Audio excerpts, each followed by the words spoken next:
ang ating panalangin. Kaya sabi ng 1 Thessalonians chapter 5, verse 17, pray unceasingly. Maging matyaga kayo sa panalangin.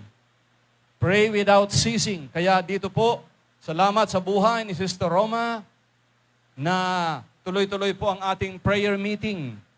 Salamat sa buhay ni Sister ngayon, doon po sa California.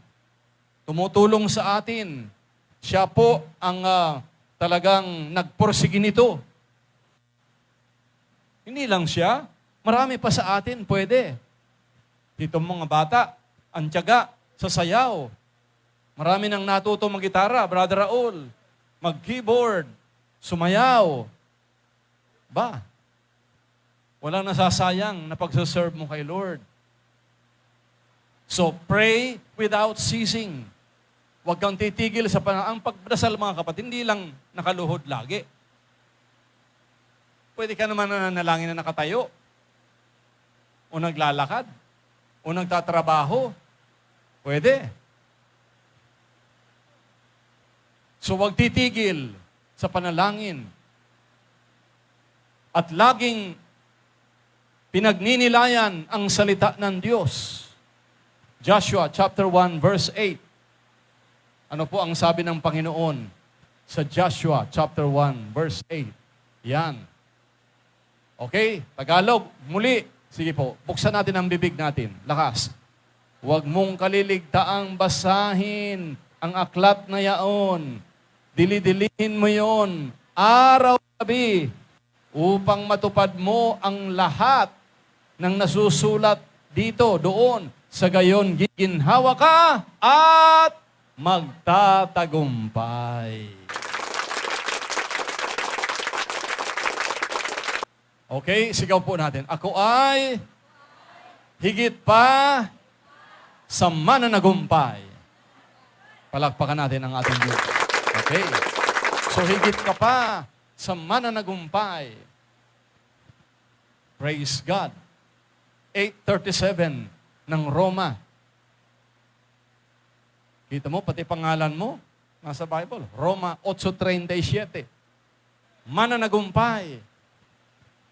Hindi ka talunan. Okay, sigaw nyo, hindi ako talunan. Ako ay mananagumpay.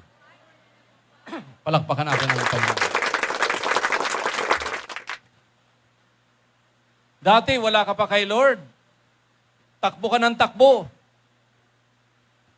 Hinahabol mo pagpapala. Hinahabol mo pera. At habang tumatakbo ka, yung pera tumatakbo rin. Kaya habol ka ng habol. Amen? Napapagod ka sa kahahabol. Balik rin natin ngayon. Ngayon na ginawa mong number 1 si Lord, ginawa mo ang gawaing ganito na number 1 sa buhay mo, nagulat ka. Hindi ka na tumatakbo na hinahabol ang pagpapala. Yung mga pagpapala na ang naghahabulan, papalapit sa iyo. Amen! Sigaw nyo, papalapit sa akin. Oo. Dinadahan-dahan ko lang to. Siguradong mahahalata ninyo, mararanasan nyo, habang kayo ay masigasig kay Lord, mga bata, ginawa ninyong number 1 si Lord. Wow! Magugulat kayo. Hindi ka na trying hard. Kahit negosyante pang nanonood ngayon. Even mega empire businesses, sana makinig sila. Malay mo, tumulong ka agad dito. Sabi, volunteer na ako dyan sa Pizzeria Romana para lalo pang makapag-akay ng maraming kaluluwa. Why? Ang gusto ni Lord, investment sa kalangitan. And I'll tell you why. Ang investment, karamihan, even mega empire businesses are almost all horizontal. Lupa, real estate, pabahay, o mga palupa, etc., mga mega businesses, fine, they are good. Okay. Kaya lang ang problema, puro horizontal. Puro lupa. Sigaw nyo, lupa. Oh. Kaya pag namatay, amoy lupa. Ang Kristiyano, iba. Pag nag-invest ka doon sa kalangitan, naku, pag namatay ka, woohoo! The warrioring angels are meeting you and welcoming you in the mighty, powerful kingdom of God. Sabi ng Panginoon, welcome, my son, my daughter. Very well done. Good and faithful servant. See? But marami kang kaluluwang naakay. Ulitin ko, yan ang heart ng Diyos. That is what we call vertical investment. I am not a businessman, but I know what God says pagdating po sa mga paraan ng Panginoon. Investment, vertical. The number one teaching of the Lord for vertical investment is, there you go. Okay? Everybody read English. Lakas. But seek first the kingdom of God and His righteousness, and all these things shall be added to you. So inuna mo si Lord. Panlabas, parang walang nangyayari. Sasayaw-sayaw ka lang dito. Nagpupuri ka. Externally, parang walang nangyayari. Pero wag ka. Kumikilos ang Diyos. Sa sayaw mo pa lang, sa pananampalataya mong kumikilos. Amen. Kaya ang tawag ko sa sayaw, para maintindihan ng lahat ng mga gustong matuto sa salita. Ang ibig sabihin ng sayaw, para kay Lord, yan ang pananampalatayang gumagalaw. Yan ang pananampalatayang kumikilos. Simple lang. Baka hindi nalaman ng iyong mga kaibigan na sumama ka na pala. Pananampalatayang gumagalaw. Sapagkat ang pananampalatayang walang gawa, patay. Pero yung pananampalatayang may hakbang, step of faith.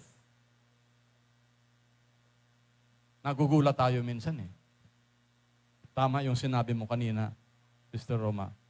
Pag si Lord ang kumilos, actually hindi ka mag-imbita yung makapangyarihan hangin ng ating Panginoon. Yan ang magdadala sa mga akay mong ipinagdasal mo na sa Diyos. You see? Okay, sabihin mo sa katabi mo, mula ngayong araw na ito, hindi ka na trying hard. Kasi pag trying hard, ulit, napapagod ang tao eh. Correct? Napapagod.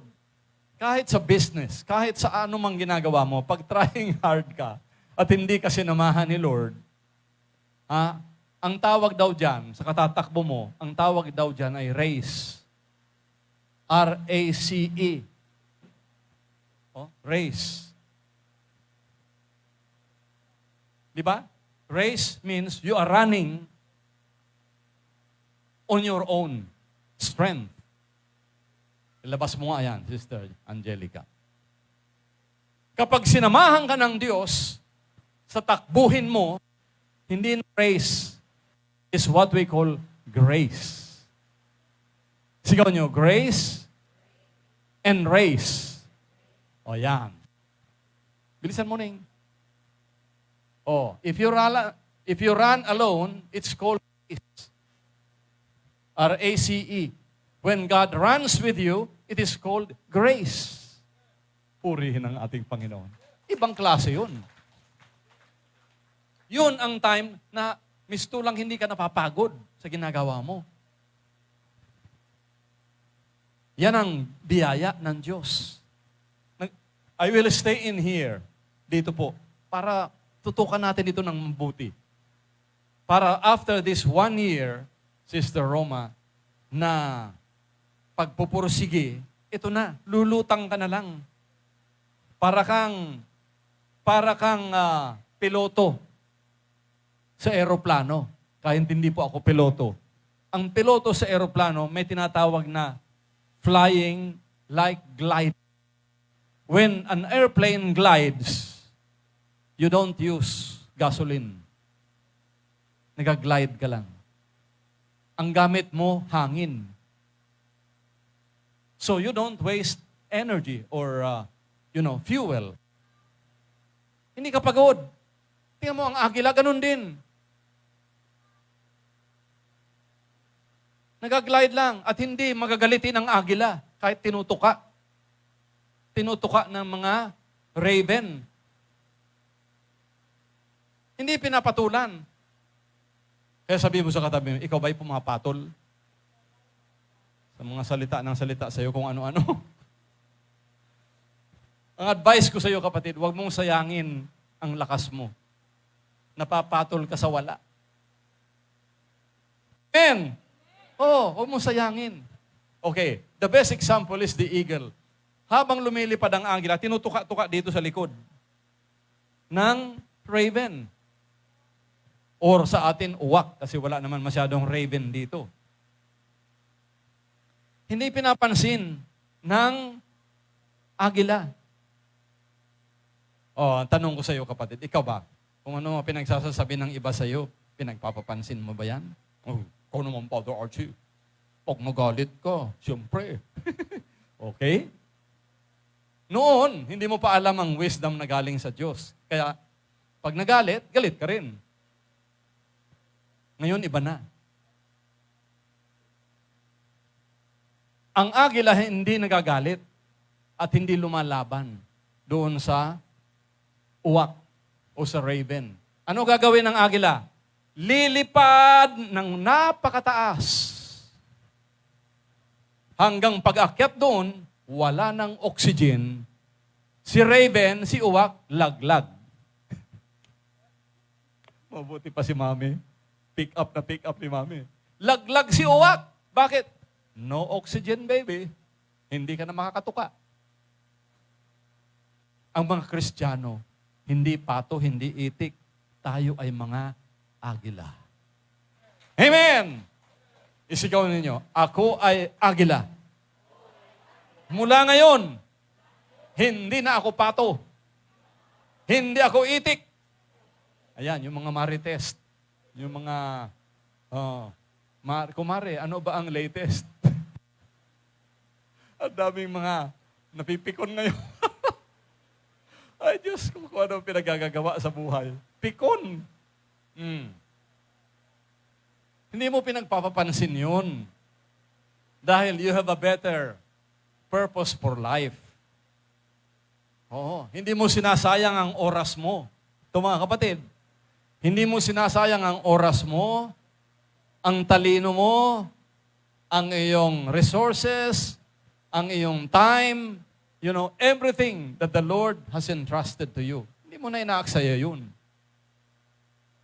Nakaposisyon na yun para kay Lord. See? Kaya maganda na nakokontrol mo ang iyong energy.